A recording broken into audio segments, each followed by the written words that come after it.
Hello, and welcome to the Gestalt IT Rundown for Wednesday, May 19th, 2021, National Devil's Food Cake Day. I am your favorite dessert connoisseur host, Tom Hollingsworth, and joining me is the king of creme brulee, Mr. Stephen Foskett. Stephen, welcome to the show.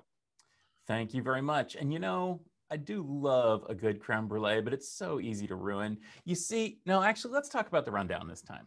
Yes, instead of running down sugar-filled desserts, we're going to run down some things that are a little less sweet, but possibly more important to the world of enterprise IT. And we're going to start off with virtual event week, specifically Pure Accelerate, Stephen. Pure Storage is holding their annual Accelerate conference online this week, as most conferences are being held. But it's a little bit more of a marathon as opposed to a sprint, and that's because Pure Accelerate is taking place over the next 5 weeks. Stephen, we've been a part of several virtual conferences over the last 12 months because of the pandemic.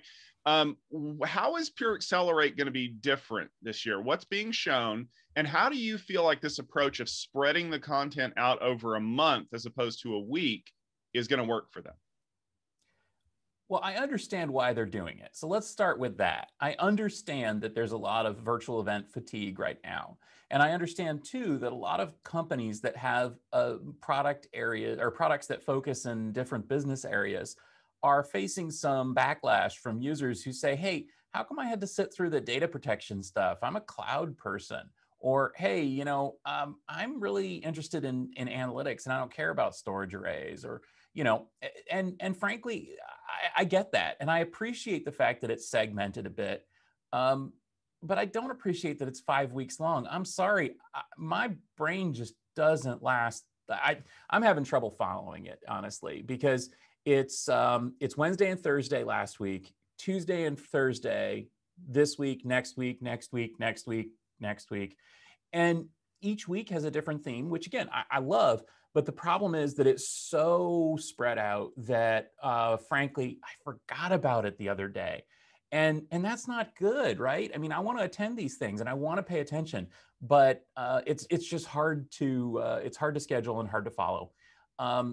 Also, can I get a raise of hands for how many people are tired of virtual events? Now, this isn't Pure's problem. They can't fix the pandemic.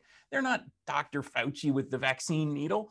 But that being said, boy, I wish going to San Francisco and spending a day or two in a big, giant, cool warehouse and having some food truck food and getting it all done in 2 days.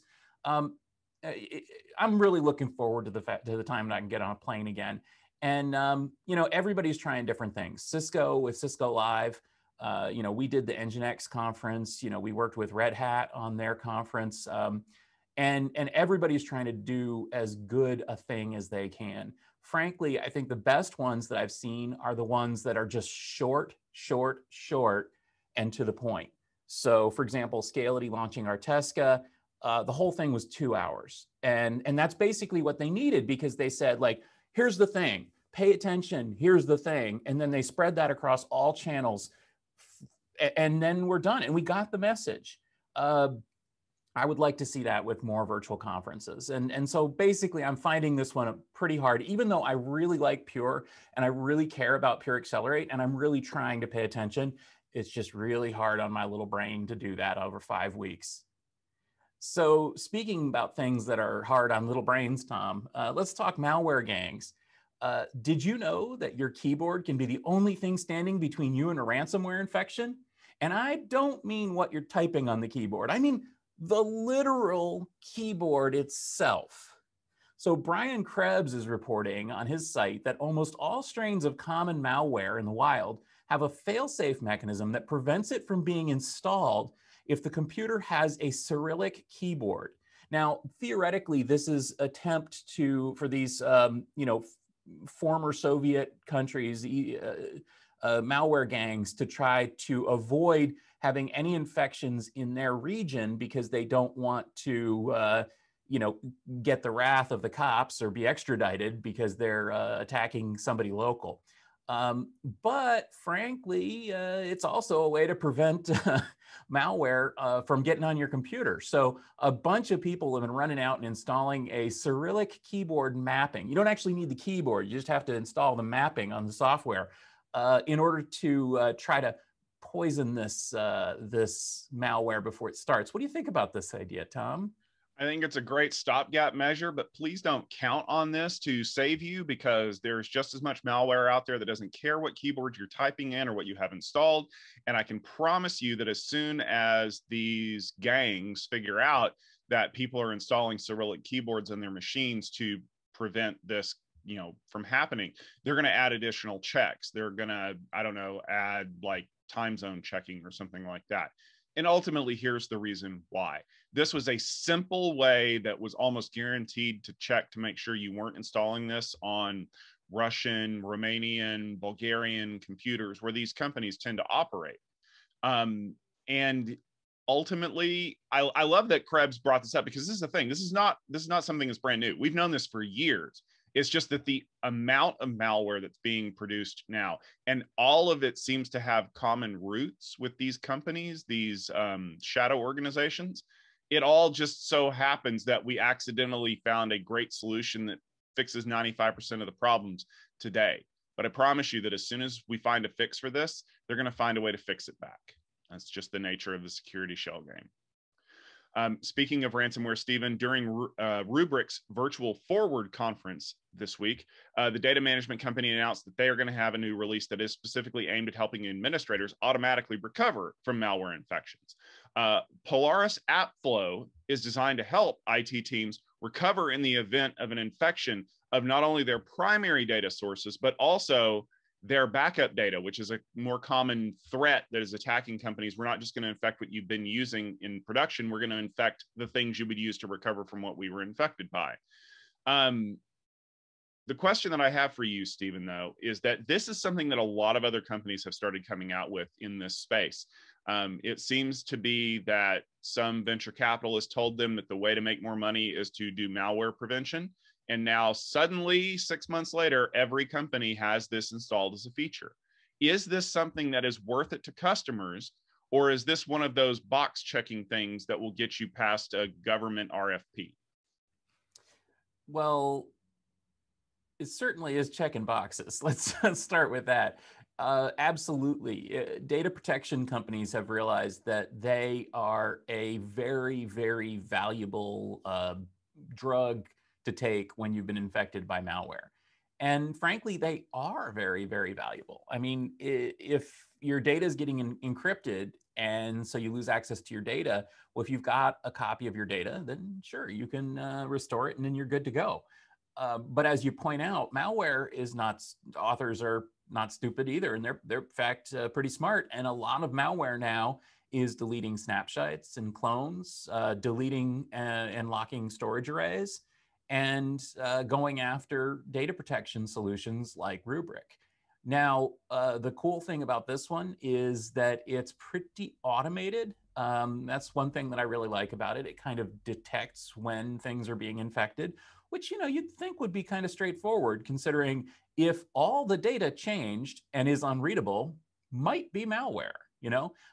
So that's pretty neat. And also, we're starting to see more and more data protection solutions integrate read-only technology, whether it's on storage arrays or object stores or in the cloud, as a way to prevent malware from closing off access to data protection copies.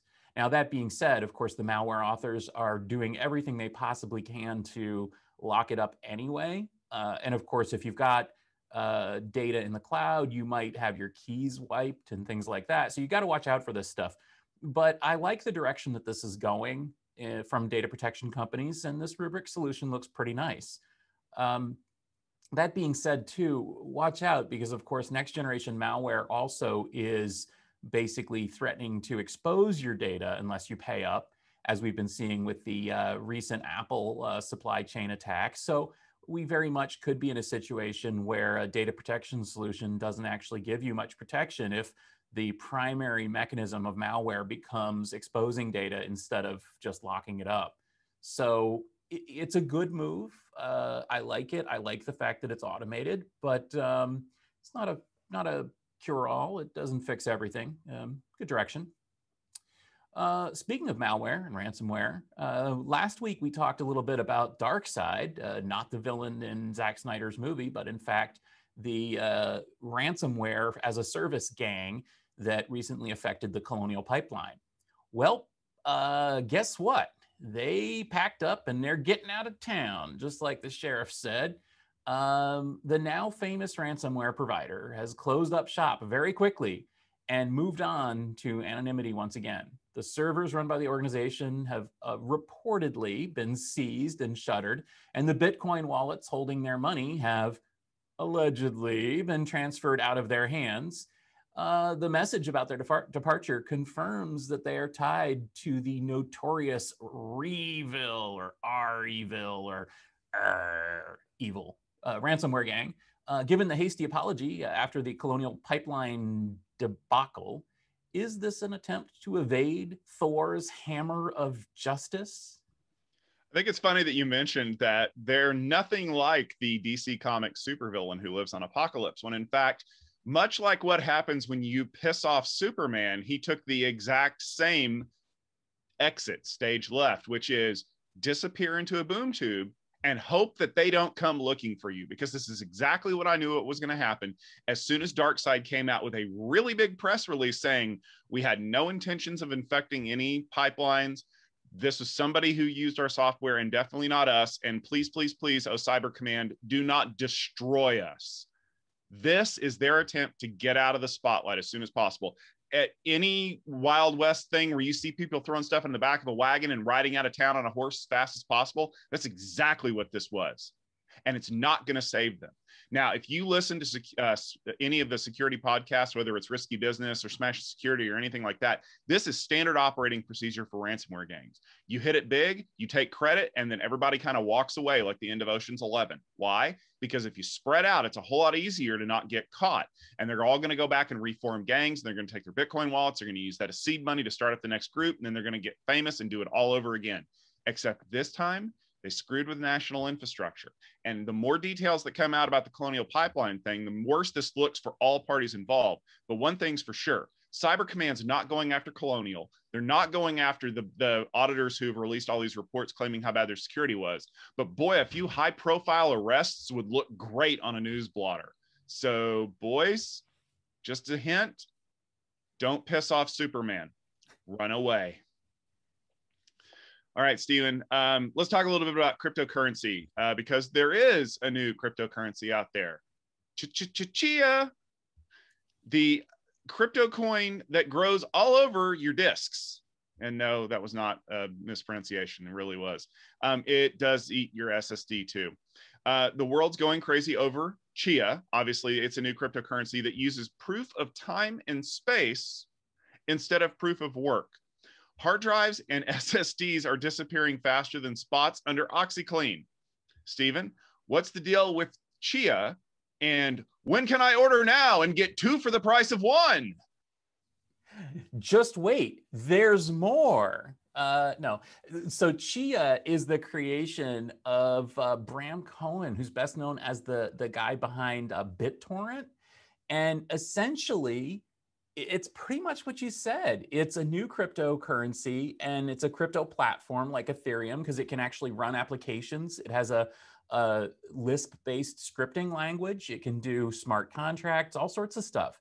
Now, one of the concerns that people have had about Bitcoin is the energy used to do all that mining. And in fact, Ethereum, which also uses a lot of energy to do all of its mining, is switching to what's called proof of stake. Well, maybe eventually.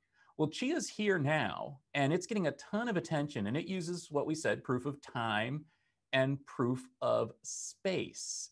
And essentially what this does is this, you have to compute a thing, like a 100 gig file, and then you have to leave that file online, and that file just waits until it has the right match. And mathematically speaking, eventually, every few minutes there's going to be a match, and that person's going to earn some Chia coins. And all of this is in the service of validating a blockchain ledger that can, like I said, be used to do exchange of value or transactions or smart contracts or even programming applications, lightweight applications. It's very cool, but it's also very, very, very intensive. And what we're seeing already, it's kind of astonishing that financial analysts and people who watch the numbers at companies like Seagate and Western Digital are seeing demand for hard drives and SSDs go through the roof. In fact, it's already impacting the availability of SSDs and hard drives at retail. And a lot of industry pundits in the storage industry are predicting that this could cause a serious crunch on the availability of storage devices for the enterprise as well, because of course they all use roughly the same components, even if enterprise devices are quite different. So this is essentially another nail in the coffin on the industry. Remember, we're already dealing with the lack of semiconductors because of slowdowns in production and fires and famines and droughts and plagues of locusts and everything in places like South Korea and Japan and Taiwan. Now we're also going to be facing a huge crunch on the storage side as well. And frankly, enterprise users should be a little concerned because it's quite possible that this could affect the enterprise as well as your local Best Buy. So that's the news. I mean, the flip side is that Chia looks pretty cool, and I like the fact that it's not eating up, New Zealand's amount of energy, but it is eating up quite a lot of electronics, and that does, of course, also have an environmental cost. So people shouldn't think that just because it's not proof of work, that it's green. And it just goes to show you that it takes money to make money, and somebody's getting rich off of this. And I don't care what your cryptocurrency looks like, it ain't going to be you. All right, Stephen, we need to take a closer look at a couple of stories that have come up in the last few days.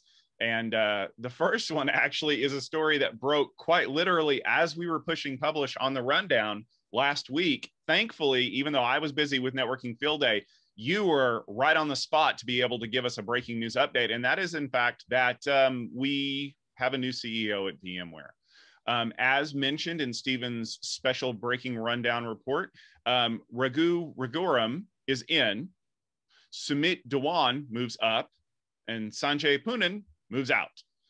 What does this mean to the industry as a whole that we have had one of what I consider to be, after a week, one of the least exciting CEO transitions in history, because it basically was what everybody expected, and it was exactly what VMware needed to do. Yeah, really, honestly, the only surprise about this is that it is being met with no concern whatsoever by anyone. It's really kind of remarkable. And frankly, that's pretty predictable. And kudos to the VMware board for the way that they did this, because essentially, for those who don't know these folks, Sanjay and Raghu were, two stars within VMware. Of course, Pat was the star because Pat is Pat, and he was the CEO, and he was the one who was sitting up there next to Michael Dell and talking about the strategy for the company. But behind the scenes, we had Raghu, who is by all means the sort of the brains behind VMware's current strategy, hybrid cloud strategy. And we had, Sanjay, who was seen as something of a young rising star within the company. He came over, I believe, from SAP, and, Raghu had taken him under his wing and helped him out. And really, the two of them were both tapped as potential replacements for Gelsinger. Well, the board went with the safe choice, I'd say, the consistent choice, the choice that's going to be as smooth sailing as possible by picking Raghu. And frankly, Sanjay has shown himself to be a wonderfully gracious and professional human being by tweeting out his congratulations. He invited his old mentor to go out to see a Warriors playoff game on his dime. And the two of them, frankly, seem to be no hard feelings. Now, you might say, well, in that case, then why is Sanjay Poonen leaving VMware? Well, he's leaving VMware because this is a go-getter A-list executive who had hoped to get that top position. Now that he didn't get that top position, he's going to go get the top position somewhere else because that's kind of what they do. And frankly, by showing himself to be such a gracious and considerate and professional, he's probably going to get that position pretty darn quick. I doubt that he's got it lined up yet, but I'm sure that there are a bunch of other companies out there in the enterprise IT space that would love to have someone like Sanjay Poonen running the company. And frankly, VMware with Raghu has a very consistent hand on the tiller. This is as if Riker took over after Picard left the enterprise. Okay, we'll take it. It's going to be good. So yeah, the news here is that there's no news. VMware got a new CEO, and he's a good one.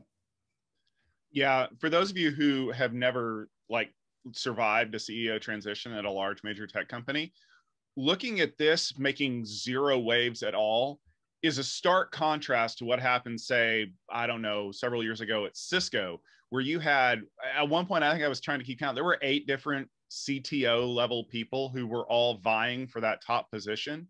And then John Chambers reaches down and pulls Chuck Robbins up, who was not even really on anyone's list. And it was the same kind of situation that we have with Raghu. He was the best choice to keep the company running because he was the least aggressive choice in the room. And no sooner did they announce that Chuck was going to be taking over the role of CEO, then we started to see the list of departures of people that are leaving. And that's just the nature of the beast. You do not stick around when you've been passed over. Not just because you're going to be an A-list go-getter to go out and do the job, but it's kind of expected that you are going to go kind of do your thing somewhere else. Because when you think about it, it's a lot like new Apple hardware. Raghu is what every rumor site said it was going to be. Sanjay was that one feature that we're not sure if it's going to be there, but boy, if it is, man, could you imagine how different and crazy this is going to be? Well, if you got exactly what you were looking for and you kind of look at it and go, okay, I can live with that. We forget about this feature over here. And that's basically what the board said is, Sanjay, you're a great person. You do a great job. And we love what you've been helping us with, but you're not what we want right now. What we want is something that's stable, especially when you consider that they're going to be spun out later this year. There's a lot of crazy storms ahead. And Sanjay honestly should take that fire and go give it to somebody else and kick them in the pants to get them back where they need to be. And that's just the nature of the beast. I'm very happy for all the people involved here. I think that this sets the company up for success. And honestly, it sets the people who didn't get the job up for success, either in the short term or the long term. Because as we found out with Intel, sometimes the CEO choice doesn't work out. And sometimes you may have to pick the guy you don't want to get the guy you do. And if there's a company out there who picked the guy they didn't want, well, Sanjay Poonen's on the market and he can do a good job. It might be time to dust off your Rolodex. Yeah, the only negative I could see coming out of this is, and this is a little insidery here, but Sanjay was very congratulatory toward Nutanix and Dheeraj Pandey when he left the company there. Nutanix and VMware are not friends. They remain not friends. And if Sanjay ended up at Nutanix, well, then we'd have a rundown story. But until then, let's just consider this VMware's Tim Cook moment.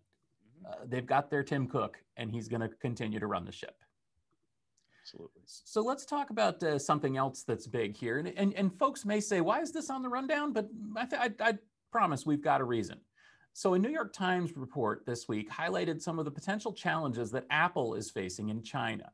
Specifically, the company has reportedly turned over the iCloud service to Chinese authorities to allow them to investigate within iCloud.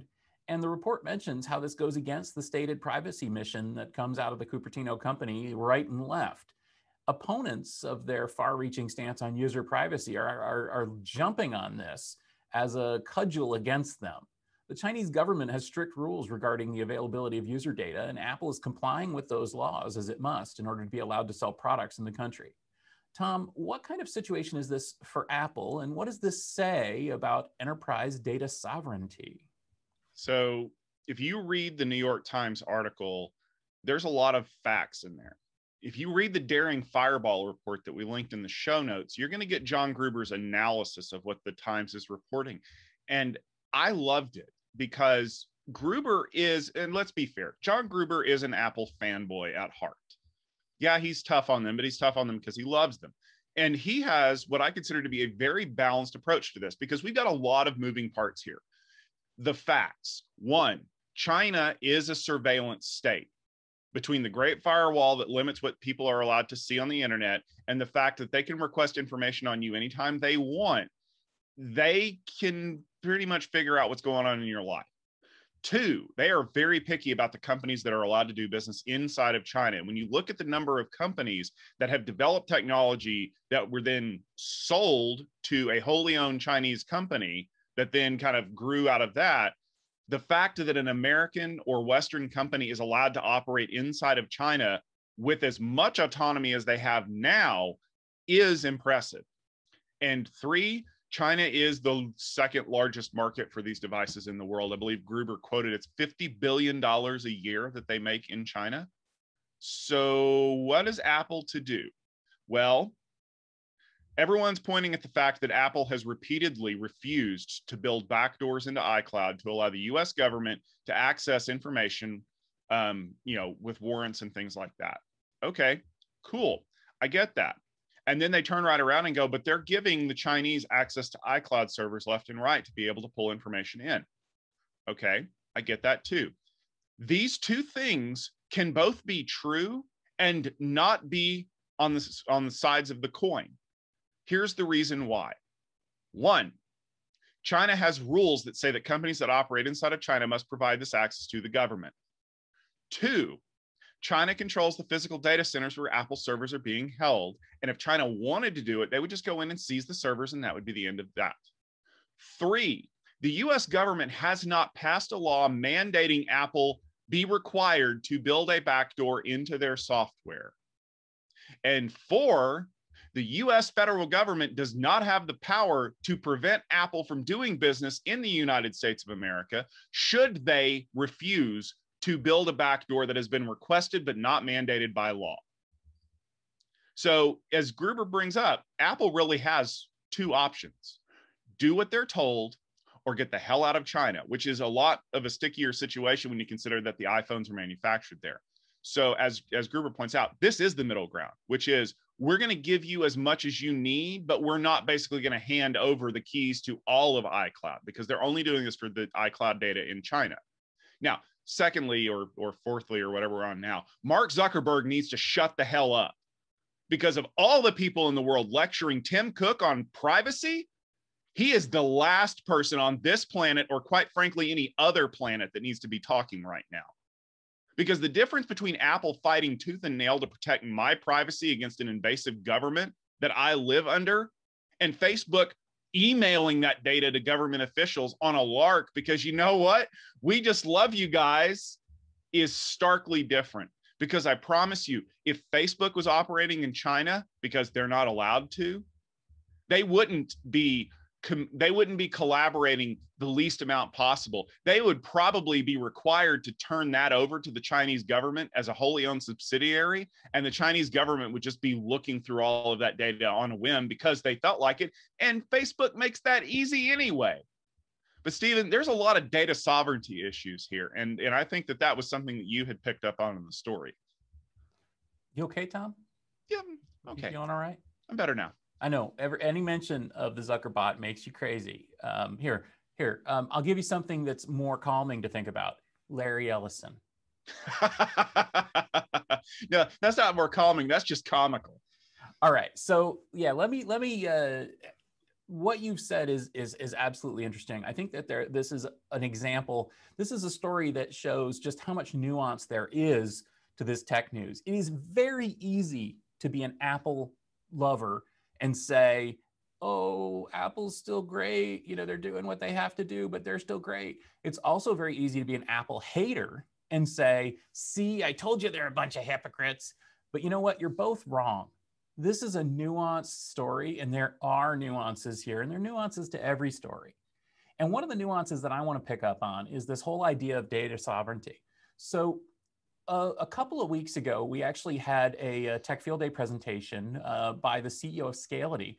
And his presentation was not about the product or even really about the market. I urge you to Google Scality Field Day Data Sovereignty, and I bet you'll find that presentation. It's really good. And what he's talking about there is the immutable fact that all data is subject to the rules and regulations and laws of wherever it's stored, whether you like it or not. And for that reason, this has become probably one of the biggest football, politics, privacy considerations in the world right now, and it will likely continue to be that. And if you're interested in the nuances of the situation and not in saying, oh, Apple's bad or oh, Apple's great, consider this. If you store your data in the United States, it is subject to United States laws. And that's based on atoms. And, it's literally where the butts are sitting in the seats in terms of your data. And for that reason, there are quite a few companies that would prefer that their data not enter United States jurisdiction. And so there are companies that sell products specifically to store data in countries like Germany or Switzerland. I'm a big Proton Mail and Proton VPN user with that data residing within the boundaries of Switzerland. There is, of course, companies that operate solely in places like Russia or China or Saudi Arabia. And the reason, of course, is because they are complying with their local laws, and that's what their local laws require. And this is something that, instead of this knee-jerk, oh, this is bad, or these are hypocrites, let's start thinking about data sovereignty. Let's start thinking about how do we architect and engineer applications that store data appropriately based on the users. So here's the thing about this story. Even if you're accepting the nuances here, you still could get kind of mad when you learn that some ethnic Chinese people have found that their Apple iCloud data, unbeknownst to them, is stored on the China side instead of the not China side, even though they are not Chinese citizens. And this is probably an error, but this is the kind of data sovereignty issue that we have to consider. What happens when a Swiss subsidiary of an American bank stores data in the cloud? Do they store it in Switzerland, in America, in the EU, in China? They need to think about that. And they need to think about architecting their application so that it can do the right thing with that data, where the right thing isn't maybe the capital R moral right thing, but in fact, the right thing according to local laws and regulations. And if that company has a customer in China, then the Chinese government definitely does have jurisdiction over determinations of where that data can be stored, no matter what you think of the Chinese government. That's just how governments are. They're here to basically step on our necks, and that's kind of their thing. So maybe move to a country that doesn't have that if you're able. And you've got to think about sort of what the implications are when you're architecting these applications, and then cloud service providers and cloud platforms and storage systems and everybody have to start thinking about how can they comply with these laws. Because the thing is, it's not just China snooping on their citizens. It's also the DMCA and the GDPR and the CCPA and things like that. You've got to start thinking about where the data resides and how you put the data in the right place. And to me, that was the interesting thing about this story.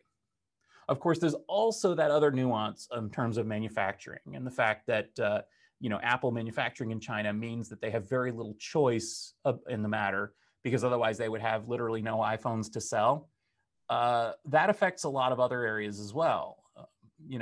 Luckily, the majority of enterprise technology components are actually manufactured outside of China, but the majority of the assembly happens inside of China, and that's a fact. And we need to think about that as well. So if Cisco or Dell or HPE or anybody decided that they wanted to have some sort of feature that the Chinese government didn't approve of, they're going to face the same choice Apple is, even though their semiconductors are manufactured in South Korea and Taiwan, and their hard drives are manufactured in Thailand, and their, et cetera, et cetera. They're going to face these same challenges. And this all kind of comes back to the idea of this global, supply chain. And we all have to try to figure out, we have to navigate between the global supply chain, issues of data sovereignty, and frankly, politics. And I'm not sure what the answer is, but those are the things that came to my mind when I heard about this story. And you're absolutely right. It is a much more nuanced situation than can be contained in a tweet or a newspaper article or, I don't know, a series of Senate subcommittee hearings. But one little footnote that I thought was interesting from a privacy perspective is that even though China has the power to compel this information from Apple, they actually received far fewer requests to provide that information to the Chinese authorities than they do in the US, because so many other companies are required to provide such detailed information that Apple is really just a bigger component of the whole machine than they are the last bastion of freedom that they are rigorously defending against an invasive government. So that's a little food for thought for those of you out there that are ready to paint this particular scenario in stark contrasting colors. There's a lot of blending going on in the middle.